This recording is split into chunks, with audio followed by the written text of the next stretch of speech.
Bonjour Xavier, et je vous invite à rejoindre le pupitre. Vous êtes architecte, cofondateur avec Axel André de l'atelier d'architecture Brunkel. Et André, vous travaillez sur tout type de projet, et notamment des logements, et notamment pour quelques-uns d'entre eux, dans une relation assez étroite avec les usagers. Je sais que pas mal de choses qu'on a pu dire ce matin ne vous sont pas tout à fait étrangères. On va avoir l'occasion d'en reparler peut-être après votre présentation. Mais pour l'heure, voilà, je vous laisse l'ordinateur, je vous laisse le pupitre et le micro, et puis on vous écoute. Bon, merci. Je suis ravi d'être là. Je vais vous parler de 3 projets qui nous tiennent à cœur à l'agence et qui sont sur le déroulé. Un projet ancien et 2 projets qu'on est en cours de travail qui vraiment nous passionnent et qui se sont mis un peu à s'emboîter, à se répondre les uns aux autres.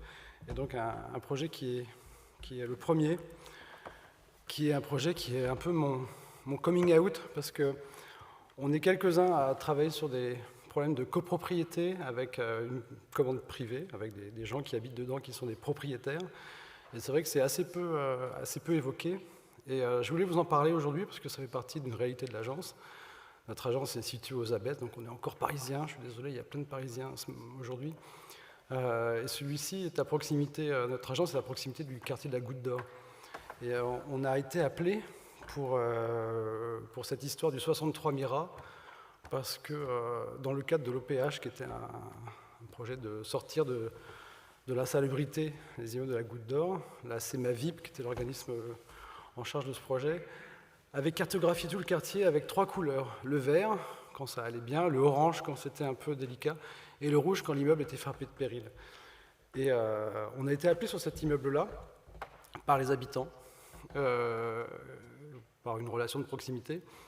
Et c'est le deuxième immeuble qu'on a sorti de cette question de l'insalubrité et du péril qui, là, ici, était une question urgente parce qu'en cas de non-réactivité de la part des habitants sur la santé de leur immeuble, qui avait été laissé à l'abandon en termes d'entretien depuis pas mal d'années, l'immeuble était voué à la démolition. Et en fait, on est allé voir cet immeuble et on s'est aperçu que c'était un immeuble qui avait une typologie assez particulière, qui était totalement organisée sur lui-même, avec une cour centrale et une typologie vraiment particulière à la Goutte d'Or.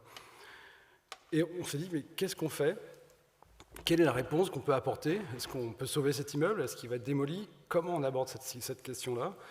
En fait, on a fait de nous un premier diagnostic. Il y avait tout qui n'allait pas, les voûtes de caves qui se cassaient la figure sur un terrain difficile, des réseaux qui pétaient dans tous les sens, un toit fuyard, des problèmes de structure. On avait des structures en bois, des structures acier, enfin, tout un immeuble un peu composite comme ça.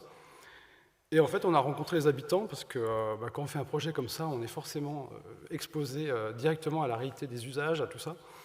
Et on est rentré dans chaque logement. Il y en avait 18, donc ça allait, c'était pas insurmontable. Et finalement, on a fait un gros travail de pédagogie avec eux pour les motiver à comprendre déjà ce qui se passait, faire le tour des pathologies, et un peu comme un médecin, leur dire voilà, nous on peut peut-être tenter la réparation, mais on ne pourra pas la tenter sans vous. Donc on a eu plein de réunions, on expliquait, on a fait un gros travail de pédagogie sur comment ça tenait, pourquoi ça tenait plus, qu'est-ce qu'il fallait faire pour que, et qu'est-ce que c'était que cette histoire d'entretien, et nous, qu'est-ce qu'on était capable de réparer. Voilà, et ça, j'en parle là parce qu'on est vraiment rentré dans l'intimité des logements sur une petite échelle, mais quand même 18 logements, avec des découvertes formidables, et à chaque fois, on a fait ce récit d'expliquer techniquement comment cet immeuble n'allait pas et comment techniquement il pouvait peut-être aller mieux. Et ça a intéressé les gens. On avait un budget très limité parce que ce n'était pas du tout des gens, c'était des propriétaires occupants qui avaient acheté cet immeuble, leur appartement souvent il y a assez longtemps, dans les années 60, 70, et qui se sont retrouvés d'abord très inquiets, avec une méfiance à notre égard, parce que qu'est-ce qu'on venait faire là, qui on était, et puis finalement on leur a expliqué notre rôle, on a expliqué les limites de notre pratique. Qu'est-ce qu'ils pouvaient, eux, apporter? Qu'est-ce que cette collusion pouvait mettre en place? Et puis ensemble, on est allé, je me souviens, c'était super, on est allé à la préfecture, à Sully-Morland. Aujourd'hui, c'est un bar très chic, mais à l'époque, c'était un bureau assez grand, et on a été reçus pour justement présenter tous communément le projet de sauvegarde de l'immeuble, avec un budget de, je crois, 682 000 €, quelque chose comme ça. Et finalement, ça s'est fait. Il y a eu des subventions. Les familles les plus en difficulté ont eu jusqu'à 80% d'aide, et puis nous, ça nous a permis derrière de lancer le chantier, et un chantier qui était tout le temps dans l'explication, parce que quand on fait un chantier comme ça qui touche à la structure primaire d'un immeuble, on est obligé de rentrer chez les gens, on est obligé de dégrafer leur plafond, on est obligé de vraiment rentrer dans l'intimité et de faire des arbitrages sur les dépenses. Et voilà. Et donc on avait un immeuble qui était couvert de ciment, on avait une espèce d'immeuble Kawaii, et on est passé à un immeuble Gore-Tex progressivement, qui s'est mis à respirer avec tout un tas de solutions. Voilà. Donc c'était juste travaillant des matériaux comme le plâtre, qui était voilà. Donc c'est juste introductif sur cette rencontre et la nécessité effectivement là sur un sujet comme ça pour sauver un immeuble de la démolition, d'impliquer l'habitant et comment l'échange, nous, sur notre capacité à expliquer techniquement ce qui se passe, parce que voilà, c'était vraiment le sujet, puisqu'on n'était pas dans l'intimité des logements, mais plutôt sur la partie structurelle et les communs, comment ça marche. Et on a... Merci, je sens que... Ah non, c'est besoin. Voilà, donc ça, c'était juste introductif. C'est la première histoire, c'est le 63 Mira et cette relation avec l'habitant sur la réparation. Après ça, on a... Voilà, aujourd'hui, il est comme ça, et on n'a plus du tout de dégradation. Enfin, l'immeuble tient le coup, et c'est tout à fait agréable, parce qu'on n'habite pas très loin, donc voilà, on le connaît bien. L'appel d'offres auquel on répond un peu plus tard, c'est celui de 120 logements en site occupé, sur un des premiers HBM parisiens. Les premiers HBM parisiens, ils ne sont pas sur la couronne. Les premiers HBM parisiens, ils sont intramuros, ils sont dans le tissu existant, puisque la bande d'octroi, la bande qu'on voit sur la gauche de la photo, là, qui est la zone, sur laquelle là, ce sont les premiers chantiers de ce qu'on appelle la ceinture rouge. Ça commence en 22, 23, 24. Nous, on est un peu en amont, on est en 1920, et en fait, ce sont des immeubles, les 11 premiers qui sont des immeubles d'insertion, c'est-à-dire que c'est pour loger les gens qui occupent cette zone à l'intérieur, pour justement libérer le grand projet des 55 000 logements d'HBM sur la périphérie. Donc c'est un de ces immeubles assez particuliers. Donc on est sur des cours ouvertes, on a toute la trame de l'hygiénisme existant, des grandes fenêtres, des appartements traversants, des surfaces très fines, une pérennité des matériaux remarquable avec un montage en briques et béton.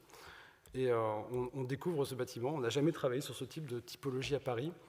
Ce bâtiment a fait l'objet de réparations en 86 partielles, avec des interventions que je vais vous montrer.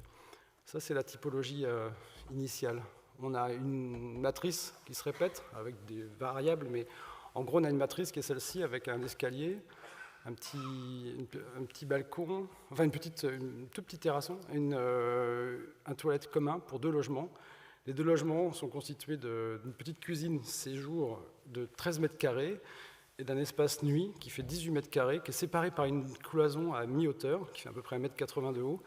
Et les 2 parties chambres sont séparées par cette cloison partielle et ne possèdent qu'une seule fenêtre. Voilà, donc on est sur une structure très très rudimentaire. Il n'y a pas de parquet, il n'y a pas tout ça, c'est vraiment la terrazolite au sol, c'est tout à fait sobre. En 86, la rénovation de Palulos permet la création de salles de bain qui sont très petites, un receveur de 70 par 70 très haut, un rajout de gaines, un abandon de certaines gaines anciennes, d'autres servent à une ventilation qui ne fonctionne pas très bien. Et nous, on arrive là-dessus. Voilà. Donc on arrive là-dessus et on propose en fait assez vite une solution, c'est l'évidence d'ouvrir le plan et de créer peut-être une amélioration sur la salle de bain, sur les réseaux et tout ça. Et puis on arrive là, on a cette proposition-là, et on n'a que ça. On a notre concours à rendre, et puis évidemment pendant les visites, on a rencontré les habitants, on en a vu certains, et on voit bien qu'il y a un attachement, en tout cas des situations bien particulières, une appropriation très forte de l'habitant au sein de ses logements, qui sont très particuliers. Et on se dit, si on arrive avec notre vérité d'architecte, comme ça, franco, on va clasher complètement, et on va avoir vraiment une relation très brutale avec l'habitant, ça ne va pas marcher. On le sait parce qu'on a déjà eu l'occasion de travailler en site occupé et d'être parfois dans des maladresses assez fortes. Et là, on ne veut pas le reproduire. Je pense par exemple à une petite dame qu'on a délogée de chez elle parce qu'il y avait de l'amiante chez elle. Et voilà, enfin, des histoires un peu dures parfois. Là, on a vraiment envie d'aller voir ce qui se passe et d'explorer le bâtiment. Et on propose à Parebita, donc avec la remise de l'offre, de ne pas aller plus loin de notre projet que ce que je vous ai montré là, en gros, et d'aller pendant 1 an mettre l'agence sur place. On avait repéré un local assez sympa au rez-de-chaussée de l'immeuble qui était libre, et d'occuper cet espace pour aller rencontrer les habitants. C'est ce qu'on a fait. On a fait le relevé de chaque situation, comme vous le voyez ici. Donc on est allé chez chacun et on a relevé tous les éléments mobiliers et comment chaque logement était occupé. Donc ça partait par un croquis, on voit ici, avec des notes, des photos, avec notre appareil qu'on appelle Gros Lulu, c'est un Lumix avec un grand angle qui nous permet de tout avaler quand on rentre dans les logements, et un travail à la main comme ça. L'habitant nous voit arriver, il est assez surpris de la démarche, il sait qu'on va rester longtemps, on lui explique clairement pourquoi on est là, quel est notre rôle, quelles sont les limites de notre rôle, qu'on n'est pas salarié de Par Habitat, on est indépendant, qu'on est architecte, qu'est-ce que c'est que ce métier, etc. Et puis on rentre en conversation avec eux sur cette question de l'habitat.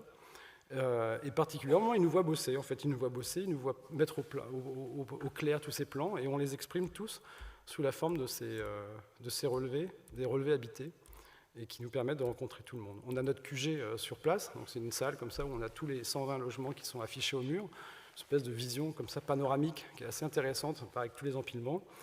Et on en est là de la matière qu'on a récoltée. Et ensuite, qu'est-ce qu'on fait? C'est qu'on fait des ateliers sur place. On a des outils comme la maquette, par exemple, qui permettent de jouer à la dinette et de proposer plusieurs types de configurations. Et c'est comme ça qu'on rencontre l'habitant. En fait, on rencontre les habitants, on les rencontre par empilement. C'est-à-dire que chaque typologie similaire, on réunit tous les gens qui ont les mêmes par empilement. On les réunit dans cette salle cette salle commune, et on affiche sur les murs le plan de leur logement, successivement, pas sur un mur, sur un paperboard. Et on commence à crayonner avec eux et à dire, voilà, notre rôle, ça sera de travailler sur tous les sujets de base, le socle, donc la rénovation thermique, ça suppose un doublage, des fenêtres neuves, de revoir la ventilation, etc. On leur explique tout ça, parce que là-dessus, c'est à peu près maîtrisé, on va dire. Et derrière, eux réagissent, cherchent à comprendre, proposent, et surtout, on parle avec eux de cette question de l'organisation interne des logements et comment progressivement on peut peut-être modifier ça. Et au lieu de parler de murs et de cloisons, en fait, ce qui est intéressant, c'est que les gens se projettent sur l'image du relevé de leur appartement. Il n'était pas question de montrer des photos parce que c'était trop intrusif, pas question de montrer nos relevés à la main parce qu'ils étaient trop brouillons, donc on avait mis tout ça au propre sur nos relevés AutoCAD. Et ces dessins propres, où la valorisation de leur intérieur était clairement exprimée, et il y avait d'ailleurs une certaine émotion de leur part de voir la restitution comme ça de leur intérieur, c'était la base. Et comme ça, il y avait une appropriation très forte de leur part de notre travail. Par exemple, ils reconnaissaient le lit, ils reconnaissaient l'endroit où on mettait les linges à sécher, le frigo, la télé, etc. Et tous ces usages qui étaient exprimés en plan faisaient l'objet de leur part d'un récit et permettaient justement de voir comment on pouvait peut-être changer ça, si jamais, particulièrement pour cette question de demi-cloison, cette question de la répartition jour-nuit, est-ce qu'il y avait des améliorations à proposer? Et progressivement, on est arrivé à des propositions qui nous ont permis de faire projet. Et en réunion, très souvent, les habitants, les 7 familles ou personnes qu'on avait face à nous, se mettaient à discuter ensemble pour, après avoir pigé tout ça, nous proposer une solution consensuelle entre eux. Et on était toujours assez touchés par cette intention, parce que très vite on leur disait, mais non, vous avez chacun le choix de votre agencement intérieur. Le mobilier, qui faisait partie du programme, la séparation, etc., la cloison, tout ça, vous pouvez tout à fait, indépendamment les uns des autres, avoir votre propre proposition. Et là, il y avait une espèce d'émotion de leur part qui était assez ressentie, savoir, voilà, ils avaient le choix. Et donc c'était super, parce qu'il y avait tout d'un coup une espèce de... Ils s'en saisissaient, la plupart, ou alors ils échangeaient, et donc on notait comme ça toutes les propositions qui étaient faites pour que chacun puisse avoir un logement adapté. Voilà, et ça a donné lieu à un témoin. On a fait un témoin qui a été construit sur la base de ce qui revenait le plus dans ces propositions, à savoir un mobilier assez sobre, mais quand même un élément mobilier pour intégrer des éléments. Certains logements étaient tellement vétustes ou tellement peu équipés qu'il y avait même des gens qui vivaient avec des cartons ou avec des sacs plastiques. C'est des tout petits logements. Les loyers sont de l'ordre de 300, un peu moins de 300 € à Paris. Il y a très peu de gens qui peuvent se loger pour ce prix-là. Le réemploi était un sujet abordé, puisqu'il y avait un sujet sur l'économie et sur le fait aussi que réutiliser les matériaux en place, c'était une manière de les valoriser, de la même manière qu'on avait valorisé le bâtiment par son récit historique, son récit national, comme disaient nos amis cinéastes de ce matin. Là, on a travaillé également sur la qualité de ce qui était déjà en place, particulièrement ces portes, et donc on a réutilisé ces portes pour créer les meubles de cuisine, réutiliser les portes dans des cloisons neuves pour ces portes à panneaux qui sont tout à fait remarquables, et puis le vitrage des anciennes fenêtres qu'on va changer forcément pour des améliorations thermiques, permet de créer des châssis comme ça qui permettent de redonner de la lumière à ces pièces. Voilà. Donc ça c'est Stro.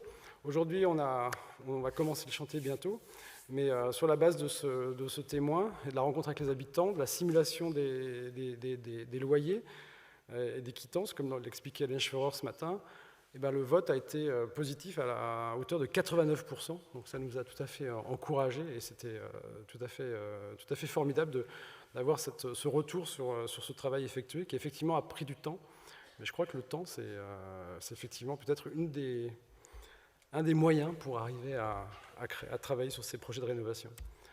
Voilà, donc l'Oriel dans lequel seront les salles de bain, les réseaux, etc. Et donc la purge complète de tous les réseaux intérieurs pour redonner à ce bâtiment un peu une nouvelle histoire. La prochaine histoire, c'est la caserne Exelmans, c'est un espèce de château urbain dans le 16e. Une caserne, donc là c'est plutôt une transformation. Les gendarmes sont partis il y a 4 ans, et l'association Aurore arrive. L'association Aurore, c'est une association qui est en charge du logement d'urgence depuis 1870. Donc ils arrivent sur ce site. Grâce à l'urbanisme transitoire, ils ont la possibilité d'occuper ce lieu. Et il y a 360 hébergés, des gens en situation d'attente de leurs papiers, etc. Il y a des petites familles qui arrivent, des ateliers qui permettent d'animer et d'occuper aussi pas mal de monde. Une bricole, qui est un endroit où il y a des machines, on peut couper, faire tourner, tisser, etc. Il y a un petit restaurant qui est monté par Alix, qui revient de Calais, où elle a monté là-bas pas mal d'expériences sur la question de la cuisine et du faire ensemble. Et on découvre tout ça, en fait. On découvre tout ça, et nous, on a des idées d'architectes sur le sujet. On est avec un architecte formidable qui est associé au projet, qui s'appelle Yoshi Tsukamoto, une agence japonaise, Atelier Bowo, qui est un peu architecte anthropologue, et Mélanie Drevet qui nous accompagne sur le paysage, qui elle a travaillé sur le projet de la ferme du rail, qui est un projet passionnant à Paris encore. Et donc on a ce projet qui est vraiment dans un bâti assez autoritaire, mais assez unique à Paris, parce que ce sont des bâtiments qui ne sont pas en limite de terrain. On ressent la limite par ce mur périphérique, et on a des bâtiments posés comme ça, des bâtiments avec des toits en débord, des choses qui sont effectivement de l'ordre de la construction d'État. Et on a donc cette occupation temporaire qui fait là-dessus, pour nous, source de qualité sur les usages. En fait, on s'inspire de tout ce qui se passe sur cette occupation temporaire, avec une énorme énergie de la part d'Aurore pour animer tout ça, pour nous faire projet sur tous les sujets qui sont les sujets de confort, les sujets de commun. Et c'est un travail d'observation qui, encore une fois, prend du temps, mais qui nous permet effectivement d'ajuster le projet avec tout un tas de travail d'observation et de récits de la part de ces gens qui occupent provisoirement le lieu. Et on est tout à fait nourri de ça pour faire le projet. Et là, on se lance dans un inventaire complet. Alors on a un inventaire, par exemple, ça c'est une planche d'inventaire de tous les mobiliers provisoires, enfin d'une partie d'ailleurs, du mobilier provisoire qui est monté par l'association Aurore avec Yes We Camp et avec les hébergés. On travaille également sur toutes les possibilités de réemploi de ces matérialités qui sont déjà là, des ferratés, des portes, des parquets, etc. Et on a le temps de mettre tout ça en place. Et tout ça est en cours de transformation sur place, avec un atelier qui a été monté avec les hébergés sur le site. On a des machines, on a récupéré 270 tables d'école. Avec les tables d'école, on fait des tablettes, avec les pieds des tables d'école, on fait les arceaux pour les vélos. Avec les portes, on arrive à faire tous les mobiliers du CHS, donc le centre d'hébergement d'urgence, c'est-à-dire qu'on fait des meubles qui peuvent se déplacer, on fait des meubles qui ressemblent à des vrais meubles, et pas des cloisons en plâtre avec une porte casette en stratifié qui est un peu dur. Et on arrive comme ça, on dessine un vaisselier géant pour les gens qui seront là-bas en insertion. Bref, on a le plaisir de travailler en finesse sur tous ces sujets, grâce à ce temps qui nous est donné et grâce à l'occupation temporaire qui est ici vraiment une source d'inspiration énorme. On n'est pas passé de l'état de gendarmerie à un futur qui sera des logements sociaux, un CHS, une crèche, etc. Mais on part vraiment sur toute cette analyse de cette occupation temporaire pour arriver à faire projet. Voilà, ça c'était les idées un peu de départ. Ça c'est un croquis de Yoshi Tsukamoto. Et voilà le projet avec un minimum d'intervention. On essaye de ne pas trop casser et on essaye de planter, d'arborer et de retrouver aussi de la lumière et pas mal de plaisir sur ce projet. Voilà. Est-ce que j'ai encore du temps ou j'ai terminé? C'est bon? On peut y. Bon, alors moi j'ai fini. Eh bien allons-y. Voulez-vous juste vous parler de ces 3 projets? Très bien, merci beaucoup. Salut Brunkel. Alors on va s'installer, puis comme ça on continue la discussion. Installez-vous ici. Bon, c'est intéressant ces 3 projets, c'est très différent. Alors là vraiment on voit un peu tout ce qu'on peut faire dans le domaine de l'architecture. À commencer par, évidemment je commence par vous interroger là-dessus, l'architecture de copropriété. C'est vrai qu'on n'a pas l'habitude, dans le cadre d'une table ronde, on est au Grand Théâtre de Lorient, on est très heureux d'être là, on n'entend pas souvent des architectes présenter un travail de copropriété. Comment est-ce que, pourquoi est-ce que vous avez fait ça? Est-ce que c'était une volonté, un geste de votre part, entre guillemets, j'ai passé l'âge, aujourd'hui j'ai des commandes avec des bailleurs sociaux, etc. Je vais quand même revenir à ce travail d'architecte de copropriété qu'on voit souvent peut-être dans des agences d'autres tailles, ou en tout cas chez des jeunes architectes, parce que c'était pour vous une manière d'être en lien direct avec des habitants, ou alors est-ce que c'était une opportunité dans votre voisinage? Ah non, c'est complètement de l'opportunité. À savoir que notre agence, nous, on est une agence artisanale, on n'est pas une grosse société. Et on a, avec Axel André, mon associé, on aime bien aussi naviguer entre les échelles. Des projets comme Stro, c'est quand même également, j'ai pas tout dit, mais il y a des normes, il y a du CERCAL, il y a de la réglementation, il y a énormément de sujets sur lesquels il faut qu'on réponde de manière très lourde en termes Stro, c'est l'HBM. HBM. Voilà. Et de sortir de ça sur des échelles plus petites, ça nous permet également d'avoir une activité d'abord de lisser un peu l'activité de l'agence, parce qu'on remplit comme ça des trous financiers parfois, parce que tout n'est pas au taquet tout le temps en termes de finances. Ça permet de mener des expériences aussi locales. Moi, je trouve qu'on a un rôle sur notre territoire. Et il n'y a pas qu'à la campagne que l'architecte peut avoir un rôle sur son territoire. Je pense qu'à Paris, c'est la même question. Cette territorialité, le voisinage, tout ça, ça fait partie également de notre rôle. Ensuite, il y a l'idée aussi, c'est d'expérimenter un petit peu sur des techniques. L'avantage de travailler sur des copropriétés. Alors, ce n'est pas des copropriétés qui sont... Là, notre intérêt, c'est d'aller sur le péril, en fait. C'est pas d'embellir pour embellir sur un bel immeuble haussmannien sur lequel tout va bien. C'est pas ça. Là, on a vraiment un rôle utile. On est vraiment médecin, comme je le disais. Donc, c'est ça qui nous motive également. On n'est pas architecte de copropriété sur toutes les copropriétés. C'est vraiment ces sujets-là qui nous intéressent. On a de la structure. On fait appel à des entreprises allemandes qui arrivent à proposer des injections plutôt que des micropieux, par exemple, pour remonter certains éléments structurels. On a un travail avec... Alors, je ne l'ai pas cité, mais ce projet de la rue Mira et celui d'avant de la rue Polonceau, à la Goutte d'Or, je les ai fait avec un monsieur qui s'appelle François-Xavier Hubert, qui a arrêté de travailler à l'âge de 80 ans, je crois, juste avant le Covid, et qui maintenant tient un petit bar à l'île de Groix, juste en face. Et je suis ravi parce que je vais aller le voir demain, ça fait 4 ans que je ne l'ai pas vu. Et lui, c'est un type génial, et c'est lui qui m'a également donné envie de travailler là-dessus. C'est quelqu'un c'est un ostéopathe du bâtiment, vous voyez. Et donc on rentre comme ça avec des partenaires comme ça sur un sujet comme ça, et c'est tout à fait passionnant en fait, parce qu'on rentre sur des questions de statique, on rentre sur tout un tas de sujets. Ça renvoie aussi à des pratiques constructives très sobres.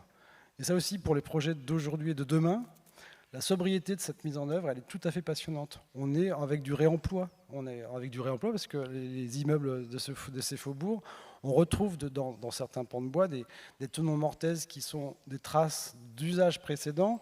Et ça, j'ai en tête une gravure où on voit les percées haussmanniennes et latéralement, sur le côté, on voit des tas, gros bois, moyen bois, petit bois, grosse pierre, petit moellon et gravats. Et tout ça, on sent bien que tout ça, c'est... Voilà, le faubourien, il est fait avec ça. Donc cette question du remploi, on la découvre comme ça. Enfin, tout se met en résonance, encore une fois. Et donc, voilà, c'est tout à fait intéressant. Une minuscule précision, parce que je vois dans les commentaires, il y a HBM, point d'interrogation. Les habitations bon marché, hein, oui. Bon, c'est l'ancêtre du HLM. Voilà, la HBM, c'est l'habitation à bon marché, effectivement. Et c'est donc une conception qui doit dater de juste avant la Première Guerre mondiale. La guerre mondiale a freiné le programme et ensuite notre immeuble, lui, il a été conçu, il a dû être livré en 1920-21 à peu près. Et après, À Paris, souvent, c'est HBM. Alors, c'est peut-être pas le cas ici, mais souvent, c'est vraiment le contour de Paris, ce qu'on appelle la ceinture des voilà, HBM, qui c'est entoure ça. la ville. Des bâtiments en briques assez reconnaissables, d'ailleurs.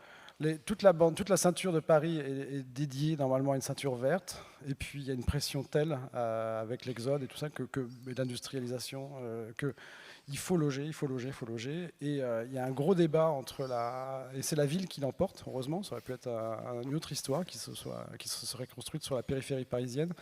Et c'est l'HBM qui est donc la forme de cet immeuble qui va progresser parce qu'il va être construit sur une quinzaine d'années. Il va se densifier, il va un peu se métamorphoser. Il n'y a pas qu'un modèle d'HBM, mais en gros, c'est un bâtiment qui répond à des normes hygiénistes avec une qualité de constructive tout à fait remarquable et qui est aujourd'hui tout à fait intéressante à réhabiliter.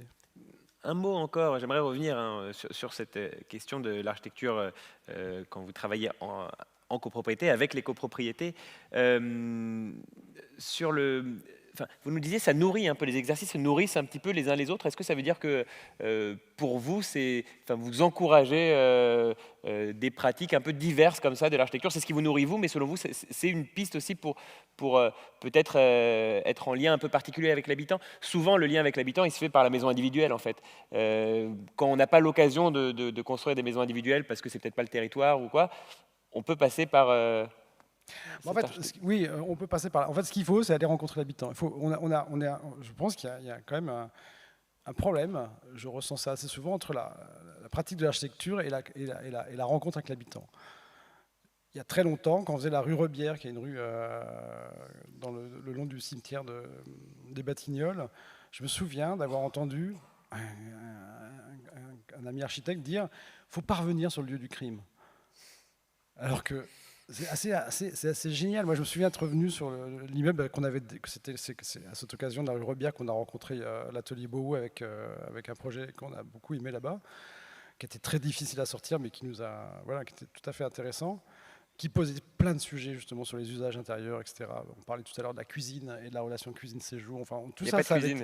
Si, justement, c'était tout à fait un sujet abordé et Yoshi avait beaucoup travaillé là-dessus. On est retourné régulièrement. On est retourné voir les gens et voir comment ça se passait. Et cette question de l'appropriation, voir comment nos idées, parce que quand on fait un projet sans l'habitant, on se fait des projections et derrière, il y a une prise en main voilà, donc on crée des structures hyper rigoureuses et après, il y a la liberté de chacun de s'en emparer. Et ça, aller voir ça, c'est un sujet passionnant. Donc il faut aller voir l'habitant, quoi qu'il arrive. C'est notre client quand c'est un privé. Il serait temps qu'on fasse un jeu de mots, un de ces quatre. Non, vous êtes assis à côté de... Je m'appelle David Habitant, voilà, on est juste à côté. Oui. Et depuis tout à l'heure, on parle d'aller voir l'habitant. J'ai forcément quelques tilts en tête, mais voilà. Je voulais le dire une fois pour toutes, on crève l'abcès, on passe à la suite maintenant. Il l'a fait. Merci. Mais allons voir l'habitant, effectivement. Oui, moi je pense qu'il faut aller au contact. Je pense que c'est important. Alors à l'agence, on est deux. Il y a Axel André qui ne va pas au contact, moi j'y vais, donc ça permet quand même de garder un peu de tenir le projet. Voilà, il faut quand même, il faut se répartir les rôles. On vous retrouvera tout à l'heure, Xavier Brunkel, vous participez à notre grande discussion conclusive dans quelques heures. On aura sans doute l'occasion de parler notamment de l'enseignement, puisque Anne-Sophie Kerr, qui n'est pas que présidente du réseau des maisons de l'architecture, elle enseigne également. Donc elle va pouvoir aussi nous raconter tout à l'heure son expérience d'enseignante sur le sujet qui nous intéresse aujourd'hui. Mais tout de même, puisque on parle, et après j'arrête de parler de juste ce projet-là dans le quartier de la Goutte d'Or à Paris, mais architecte de copropriété, c'est pas du tout ce dont on parle en école d'architecture. Non, c'est un peu crado. Ouais. Ouais. Il y en a qui vous en faites ou pas? Non, personne va avouer. C'est mon coming out aujourd'hui, donc voilà. Non, mais c'est vrai. En fait, cette question en fait, ce qui serait intéressant, moi je pose l'hypothèse, c'est qu'on fasse inventaire. On fasse l'inventaire de ce qu'on a, de tout ça. Et la copropriété, ça fait partie de ce travail. Qu'est-ce qu'on peut faire sur ces questions-là? Et pourquoi est-ce qu'on se concentrerait sur le public, le neuf, etc.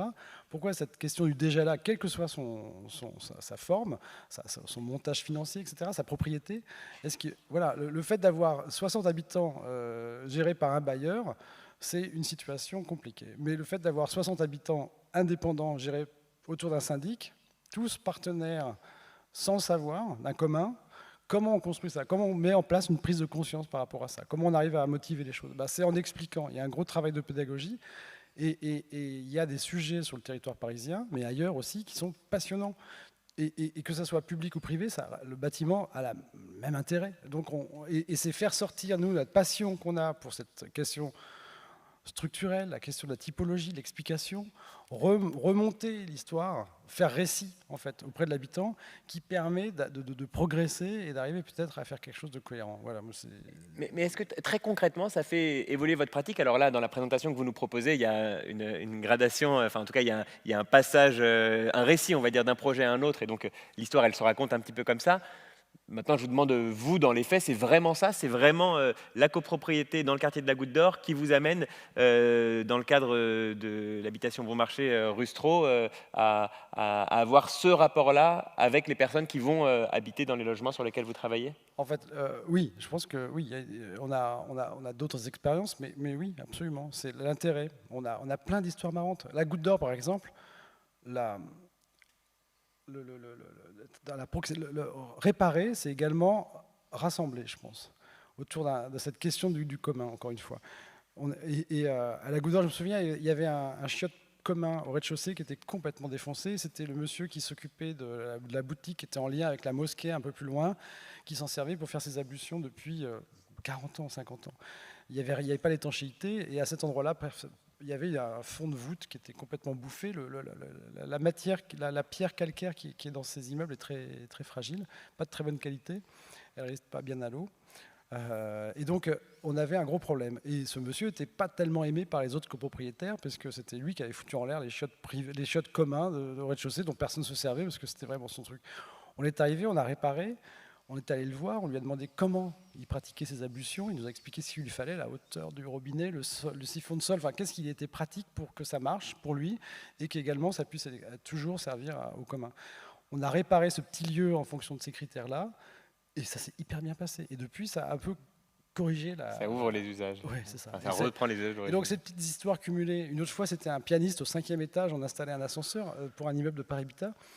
Il avait un piano magnifique, et tout d'un coup, lui, qui pouvait enfin recevoir ses étudiants au 5e étage sans qu'ils aient à se taper l'escalier, était hyper angoissé parce qu'il ne savait pas si un jour il aurait la possibilité de partir et de descendre son piano à nouveau dans la cage d'escalier. Et là, on se met à fabriquer un faux piano en BA13 avec l'entreprise, et on fait une simulation de passage dans la cage d'escalier, et ça devient un événement. Et c'est plein de petites histoires comme ça qui sont associées au chantier, qui sont passionnantes. Et puis le travail sur la copropriété, moi j'adore, parce qu'en fait, on dessine très peu sur ces dessins-là. Il n'y a pas beaucoup de production graphique à l'agence. C'est du descriptif écrit, etc. C'est les ambitions, mais il n'y a pas un gros travail de production graphique. Et d'ailleurs, je trouve qu'aujourd'hui, l'architecte se met parfois à dessiner un peu trop. Et c'est le chantier qui, justement, derrière, c'est le temps de chantier, c'est le temps à l'habitant qui compense. Donc, en fait, on s'en sort parce que ce qu'on ne fait pas en laboratoire, on va dire, à l'agence, on le fait in situ, en permanence. Et donc, c'est aussi décaler le temps de travail et le mettre sur le temps de terrain.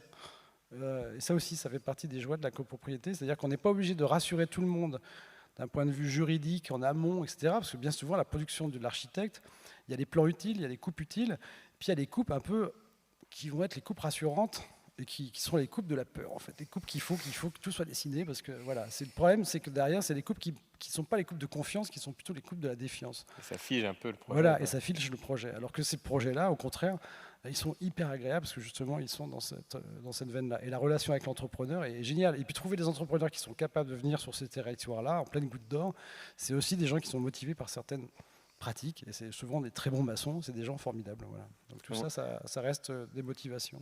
On va peut-être allumer pour voir si un micro circule pour une ou deux questions. Et puis comme tout à l'heure encore, on se dit que si frustration il y a, on pourra compléter avec la grande table ronde de fin de journée. Peut-être le temps que le micro passe, une question sur le budget. Intégrer un immeuble, enfin en tout cas passer autant de temps dans un immeuble, faire tous ces relevés-là, j'imagine que c'est un travail colossal. C'est ça de moins dans le budget des honoraires de l'architecte, plus largement dans le budget du chantier.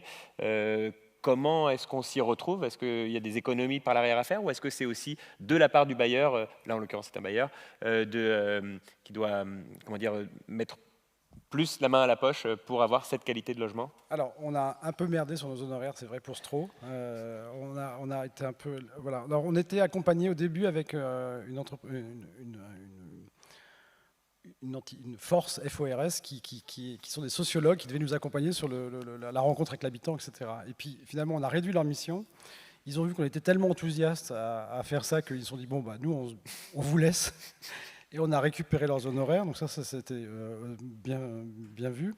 Après, il est vrai qu'on a pu remonter le budget de travaux de cette opération sur la base de tout ce qui était proposé. Et donc ça a permis à peu près de remonter la situation. Je ne dis pas qu'on est dans un équilibre parfait, mais après justement... Mais c'est faisable, sujet... on peut le trouver l'équilibre parfait. Demain, vous vous retrouvez face à une situation similaire, vous saurez mieux l'appréhender. Je pense que cette question de l'honoraire par rapport à ça, c'est important. Aujourd'hui, on trouve que la question de l'honoraire de l'architecte, que ce soit la réhabilitation ou du neuf, elle est pas bien posée. En fait, c'est toujours un peu ces réflexes antérieurs qui, dans la tête du maître d'ouvrage, permettent d'imaginer ce qu'on peut demander. Et voilà, c'est pas très clair, pardon. Mais en passant par du budget, ça peut impliquer des prestations à la baisse, quoi. Et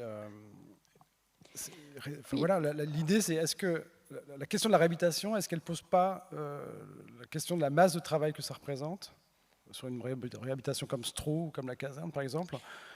Il faut expliquer qu'on dessine 2 fois le projet. En fait, on dessine tous les existants, on les travaille pour arriver à comprendre, à optimiser, etc. Et après, on redessine un projet. Et par rapport à un projet neuf, on arrive sur... Voilà, donc il y a quasiment 2 fois le travail. Je ne dis pas que les honoraires doivent passer d'un à 2, mais il y a effectivement cette question-là.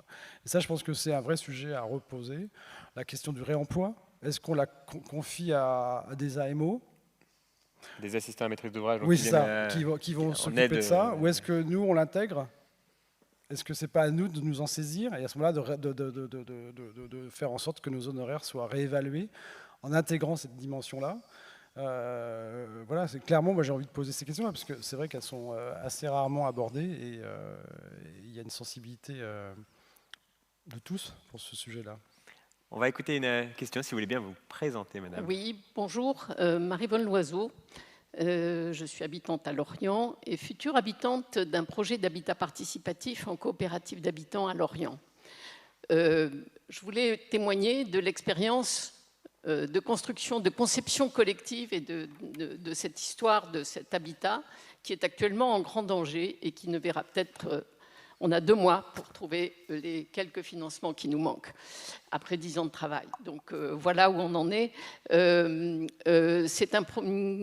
nous sommes rencontrés suite à un article de journal sur l'habitat participatif à quelques habitants. Et nous avons commencé le travail sur qu'est-ce que nous voulions, où nous voulions habiter, comment nous voulions habiter et de quelle manière et comment on allait faire. Et puis on s'est fait accompagner, on s'est mis d'accord, nous allions habiter en ville, dans un immeuble, parce qu'on voulait la densité, on voulait redensifier la ville. Et on est allé voir à ce moment-là la ville et l'agglomération qui nous ont proposé de nous vendre un terrain dans une ZAC qui n'était pas encore constituée. Donc on a commencé à travailler sur ce projet et je voulais montrer toute la richesse pour l'habitant du travail sur, de concevoir son habitat collectivement, avec l'aide évidemment d'un cabinet d'architectes, avec l'aide d'un bailleur social, voilà, et en s'appuyant, et tout ce que ça peut apporter. D'abord, c'est une vraie université du 3e âge ou autre en in situ. Et d'autre part, nous voulions un habitat intergénérationnel, c'est-à-dire que l'on travaille ensemble. On a conçu notre habitat avec 6 logements, 6 petits logements pour des retraités et 6 grands logements pour des familles. Et actuellement, tous ces logements-là sont pourvus, enfin, je veux dire, ont des habitants et sont... voilà. C'est un projet neuf, J'essaye d'aller vite. Oui, hein. oui, très bien. Mais d'autant, donc on va parler d'habitat participatif juste après, donc c'est parfait. D'accord. Je vous Alors c'est remercie peut-être pour pas la le bon transition. moment. Eh ben, voilà. on Bon, va, voilà. je pense qu'on va pouvoir en faire, enfin voilà, rebondir D'accord. sur ce témoignage, mais on s'en servira même après encore. Mais je vous laisse terminer. D'accord. Et donc, nous sommes attachés beaucoup à travailler sur les matériaux, sur une conception simple. Nous voulons la sobriété, mais tout à fait pensée écologiquement et au niveau des questions de l'orientation et au niveau des matériaux. Enfin bon, la base, quoi. Et nous sommes arrivés à concevoir un logement.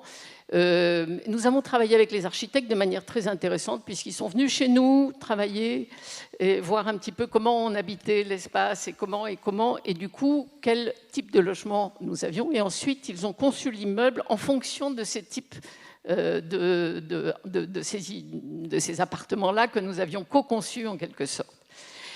Et puis, nous nous sommes posé la question du statut d'occupation et nous sommes constitués en coopérative d'habitants, ce qui est une société coopérative, c'est-à-dire que nous sommes ni locataires ni propriétaires, ou en tous les cas, on est peut-être les deux, puisqu'on a créé une société coopérative dont nous achetons des parts sociales dans cette société et elle nous reloue, elle nous donne un usage sur les logements que nous allons occuper. Ce qui est un statut extrêmement intéressant. Nous ne serons jamais propriétaires de nos logements. Il n'y a pas de plus-value possible, et ce, de manière pérenne.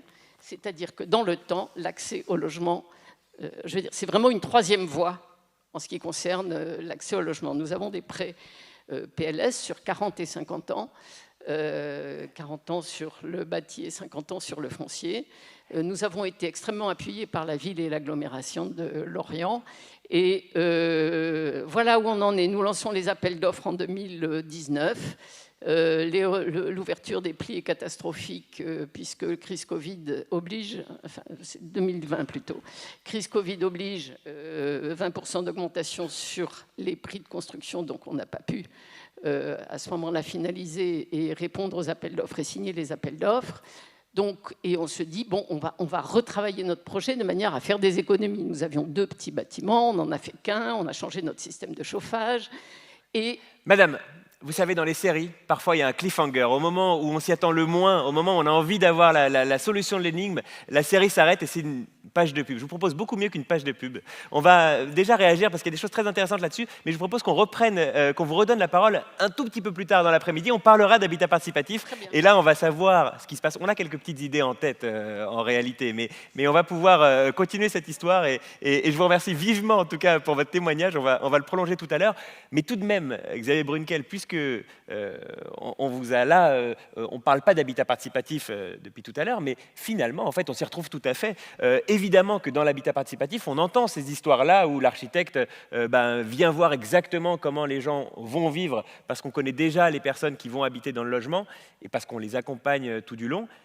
En fait, ce que vous nous dites, c'est que finalement, on peut utiliser ces méthodes-là aussi, même dans du logement collectif beaucoup plus important, de gens qui n'ont pas a priori choisi d'habiter ensemble, qui plus est, dans du logement social où les gens sont locataires. Oui. Non, mais parce que ça crée pas mal de paradoxes. En fait, j'ai l'impression que tous les éléments sont paradoxaux. Les gens qui ne se connaissent pas, qui finalement se retrouvent, c'est ce qu'on voyait tout à l'heure dans le documentaire aussi d'Adam Pugliese et Maxime Faure, des gens qui ne se connaissent pas, qui finalement veulent plus quitter, des locataires qui sont tellement investis dans leur logement que ça justifie en fait de le faire à leur image. C'est assez étonnant, c'est paradoxal, on ne peut pas le...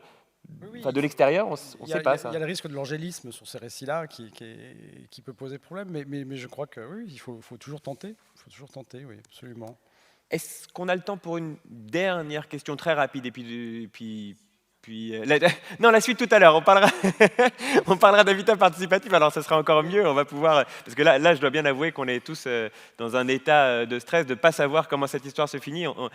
On comprend que c'est un petit peu compliqué pour le moment, mais on vous souhaite que l'issue soit un peu meilleure. On va en reparler tout à l'heure. En tout cas, nous avons une question juste ici. On vous écoute. Oui, c'est une remarque plus qu'une question. Madame a parlé d'université du troisième âge. Moi, je parlerai d'université populaire. Parce que finalement, quand on a l'architecte qui va intervenir comme ça auprès des habitants, il parle d'architecture avec eux. et le réseau qui est quand même le lieu où on parle de sensibilisation à l'architecture, quelle est la meilleure façon de sensibiliser les gens à l'architecture que d'aller leur parler d'architecture directement chez eux? Oui, c'est-à-dire qu'on ne va pas chez les gens en disant, voilà, on ne vient pas avec le global, on vient vraiment avec du travail, en fait. En fait, on travaille ensemble. Donc c'est ça l'université. Et la question de la fenêtre, par exemple, cette fenêtre qui est un vrai sujet. La fenêtre d'origine avait une petite allège en bois à peu près à 40 cm du sol. Le projet en 86, les fenêtres PVC de rénovation qui ont été posées avec un vitrage un peu faible, un double vitrage malgré tout, on rabaissait le niveau, il n'y avait plus de petits bois et la fenêtre vient jusqu'au sol. L'eau tombe de la pluie sur les balcons, salit, il y a des pigeons, il y a une vision vertigineuse vers la cour pour certains, surtout les gens qui habitent en haut. Il y a un problème d'intimité, c'est-à-dire que le matin, tu te fais ton café, tu as un regard oblique comme ça, un sentiment comme ça. Et on parle de ça avec l'habitant. Donc on parle de la fenêtre avec tous ces items-là. Et on fait une simulation, on peut même mettre un... Voilà, et la fenêtre, c'est un sujet, etc., etc., etc. Effectivement, on travaille. Et nous, ils nous voient régulièrement et ils nous voient avec des... Ils nous voient travailler. C'est-à-dire que le local qu'on a sur place, c'est un local de travail. On voit qu'ils nous voient faire des maquettes, ils nous voient faire des plans, etc. Et c'est un lieu d'échange. Et c'est vraiment cette question de l'échange sur la partie professionnelle. On vient chez les gens avec une connaissance d'architecte de l'immeuble. On ne vient pas en disant « vous pouvez nous expliquer ce qui se passe ici ». On ne pose pas de questions générales, parce que sinon, là, à ce moment-là, la prise de parole, elle est totalement banalisée, en fait. Et sinon, on n'a rien.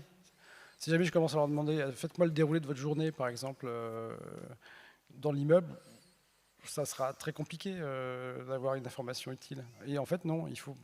Voilà, mais c'est votre film, tout à l'heure. Les insulaires, Adam Pugliese, Maxime Faure. Quand la dame fait son café, par exemple, tu vois, et qu'après, elle va dans son KGB présenter le truc. Voilà, ça, c'est la matière qu'on va chercher. Et tout à l'heure, j'étais hyper ému de voir cette scène, parce que c'est vraiment ça qui se passe. C'est vraiment ça qui se passe. C'est ça qu'on... Et là, la qualité de l'espace, la hauteur de l'étagère, la profondeur, tout est là, tout est posé. Et est-ce qu'on peut casser ça ? Comment on va remplacer ça ? Est-ce qu'il faut... Ben non, on arrête de penser qu'il faut forcément tout simplifier. Et on repose la question du KGB. Et après, on le teste sur plein de gens. Enfin voilà, donc vous m'avez tellement ému avec votre extrait de tout à l'heure, c'était extraordinaire. C'était vraiment totalement associé à ce qu'on a tenté là. On vous retrouve tout à l'heure, Xavier Brunkel, je le disais en fin de journée pour la table ronde conclusive. Une question qui me passe par la tête. Qu'est-ce qu'il est devenu ce piano en BA13 ? Vous l'avez exposé quelque part ? Ah non. Non, vous l'avez réemployé peut-être pour faire autre chose. Il est parti en réemploi, bien sûr. Très bien. Bon, écoutez, on se retrouve tout à l'heure. Merci beaucoup en tout cas, Xavier Brunkel. Je pense qu'on peut vous applaudir.